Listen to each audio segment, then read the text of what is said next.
Mu Burundi impunzi nyinshi z'abanyekongo zacumbikiwe mu nkambi ya Busuma mu ntara ya Buhumuza iri mu burasirazuba bw'u Burundi zigumuye ndetse zigerageza gutaha muri Repubulika Iharanira Demokarasi ya Kongo. Ku rundi ruhande AFC M23 yongeye kugaragaza ingaruka ziteye inkeke zo kuba uruhande bahanganye rwirengagiza ibyo rwasinye. Ku rundi ruhande kandi AFC M23 ikaba yasabye imiryango mpuzamahanga irimo MONUSCO kuza mu mujyi wa Uvira. Aya akaba ari amakuru tugiye kubagezaho mu buryo burambuye hano kuri Monde Stone TV. Wifuza kuzajya uhora ubana natwe nta kindi usabwa uretse gukanda wahanditse subscribe ndetse ugakanda no kuri ako kamenyetso k'inzogera, bityo bikajya bituma uba mu bambere mu kubona inkuru ndetse n'ibiganiro tuba twabateguriye. Reka n'abatindiye rero dutangira n'iyi nkuru, aho impunzi nyinshi z'abanyekongo zigumuye mu nkambi ya Busuma mu ntara ya Buhumuza iri mu burasirazuba bw'u Burundi, aho zigumuye zishaka kwitahira cyangwa se gusubira mu gihugu cyabo cya Repubulika Iharanira Demokarasi ya Kongo. Mu ntangiriro z'Ukuboza mu mwaka ushize, u Burundi bwakiriye impunzi zirenga ibihumbi 100 zahunze imirwano yabereye mu bice byo mu kibaya cya Ruzizi, aho zahasanze izindi zari zarahamaze igihe. Impunzi nshya kandi zashyizwe mu nkambi z'agateganyo zegereye umupaka, zikaba zimaze iminsi zitakambira leta y'u Burundi kugira ngo izifungurire inzira zitahe, kubera ko ubuzima zibayemo bugoye cyane kuko inyinshi zikomeje gupfa. Ni nayo mpamvu rero n'umutwe w'inyeshyamba wa M23 wari umaze igihe usaba leta y'u Burundi ko yarekura impunzi z'abanyekongo bakitahira mu gihugu cyabo, cyane cyane nko mu bice abarwanyi b'umutwe wa M23 bamaze kubohora, aho bavuga ko ubu hari amahoro n'ituze, noneho abaturage bataha bagasubira mu ngo zabo. Leta y'u Burundi ikaba yarirengagije kandi icyo cyifuzo cy'impunzi, itangira ibikorwa byo kuzimurira mu nkambi za kure y'umupaka zirimo iya Busuma mu yahoze ari intara ya Ruyigi, aho zasanze ubuzima bwaho nabwo bugoye cyane.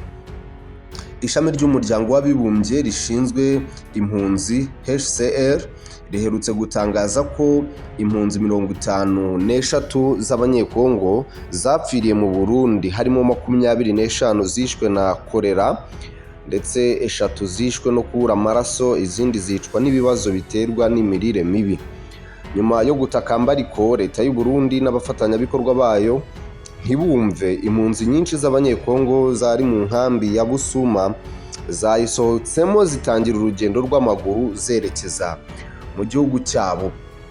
Imisozi yo muri Busuma ikaba igaragaramo impunzi nyinshi z'abanyekongo ziri gutaha, zimwe muri zo zikaba zarahisemo kwitwaza imizigo, izindi zigenda nta kintu zifite.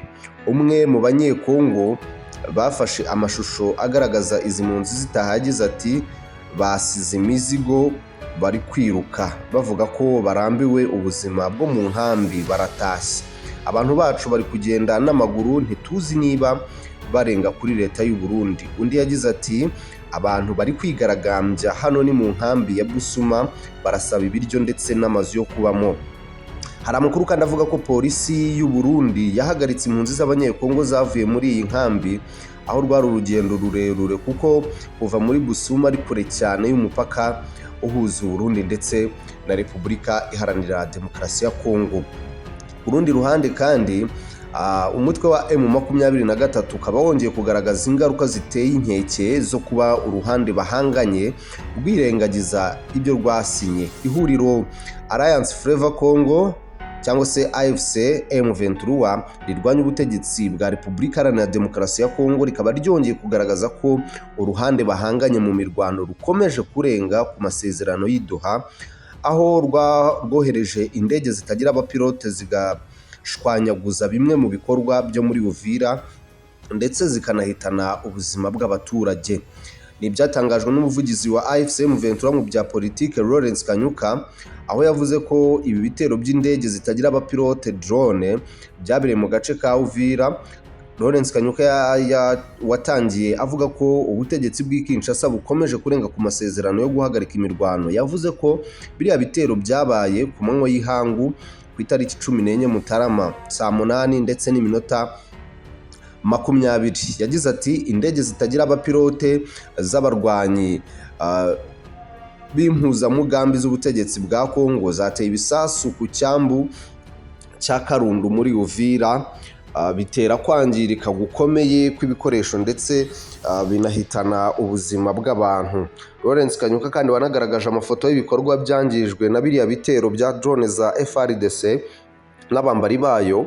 Yakomeje avuga ko iri huriro rya Alliance Fleuve Congo AFC/M23 risaba abari mu muryango mpuzamahanga kwirebera ibiriho bikorwa n'ubutegetsi bw'i Kinshasa bukomeje kurenga ku masezerano bwishyiriyeho umukono i Doha muri Qatar. Ubutegetsi bwa Kongo kandi n'ababurwanira bakomeje kuvugwaho kurenga kuri aya masezerano mu gihe iri huriro rya AFC/M23 riherutse kurekura umujyi wa Uvira ryari ryarafashe, akaba ari nawo warashwemwo biriya bisasu byarashwe na za drones. Ni ihuriro kandi ryakunze kuvuga ko ridashobora kwihanganira kubona ubutegetsi bw'i Kinshasa bukomeza gukora ibikorwa nka biriya bibangamira abanyekongo, kuko rizajya rijya guhangana nabyo ku isoko y'aho bitegurirwa. Umugambi mukuru w'abarwanyi ba AFC/M23 wa Major General Sultan Makenga aherutse kuvuga ko urugamba rwo kubohora Kongo rukomeje, kandi ko abakekaga ko rwarangiye ahubwo bakwiye kumva ko aribwo uru rugamba rugitangira. Ni muri urwo rwego kandi nyuma y'iryo raswa ry'ibisasu biremereye muri Uvira, AFC/M23 n'ubundi iherutse kuhafata ndetse ikanahikura ku bushake mu rwego rwo kubahiriza amasezerano y'amahoro yasinywe n'impande zombi. Kuri ubu AFC/M23 ikaba yasabye imiryango mpuzamahanga irimo MONUSCO ndetse bakabaza bakajya mu mujyi wa Uvira, bakaba aribo bawukontorora cyangwa se bawugenzura. AFC/M23 yatangaje ku mugaragaro ko yashyize umujyi w'ingenzi wa Uvira mu maboko y'umuryango mpuzamahanga, nk'uko bigaragara mu ibaruwa yanditswe ku itariki 15 Mutarama muri uyu mwaka, aho yandikiwe umunyamabanga mukuru w'umuryango w'abibumbye Antonio Guterres. Iyo baruwa yashyizweho umukono na Colonel Nanga Yobeluo, umuhuza wa politike wa AFC/M23, ikaza ikurikiye icyemezo cyo kwikura kw'ingabo z'uwo mutwe cyatangajwe bwa mbere ku itariki 15 Ukuboza mu mwaka ushize, kandi cyongeye gushimangirwa vuba aha mu gihe banagerageje gushyigikira agahenge kariho n'ishakiro ry'igisubizo cy'amahoro ku kibazo kiri mu burasirazuba bwa Kongo. AFC kandi yatangaje ko kwikura ako kanya kw'itsinda ryayo rishinzwe kugenzura ndetse no gukurikirana umutekano, ikanavuga ko itazongera kugira inshingano mu bijyanye no kurinda umutekano w'uyu mujyi ukomeye wo mu ntara ya Kivu y'Amajyepfo.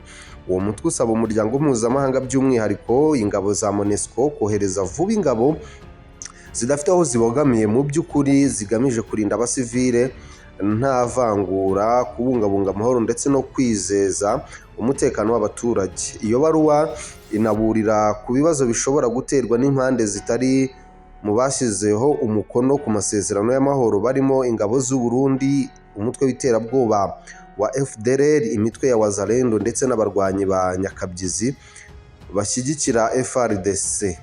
Ishimangira ko kubaho kwabo bishobora gushyira Uvira mu mvururu, bikabangamira imbaraga z'amahoro zo mu karere ziyobowe n'umuryango wa Afurika yunze ubumwe, Qatar, Leta Zunze Ubumwe za Amerika n'abandi bafatanyabikorwa. Colonel Nanga atangaje ibi mu gihe igisirikare cya Repubulika Iharanira Demokarasi ya Kongo FARDC giherutse kugaba igitero muri uyu mujyi cyifashishije indege itagira abapilote.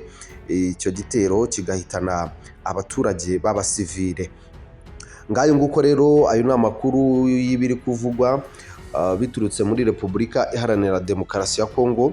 Wifuza kuzajya uhora ubana natwe mu makuru ndetse n'ibiganiro tuba twabateguriye, nta kindi usabwa uretse gukanda aho handitse subscribe ndetse ugakanda no kuri ako kamenyetso k'inzogera, bityo ukajya ubasha kuba mu ba mbere mu kubona inkuru ndetse n'ibiganiro tugenda tubagezaho 5 kuri 5.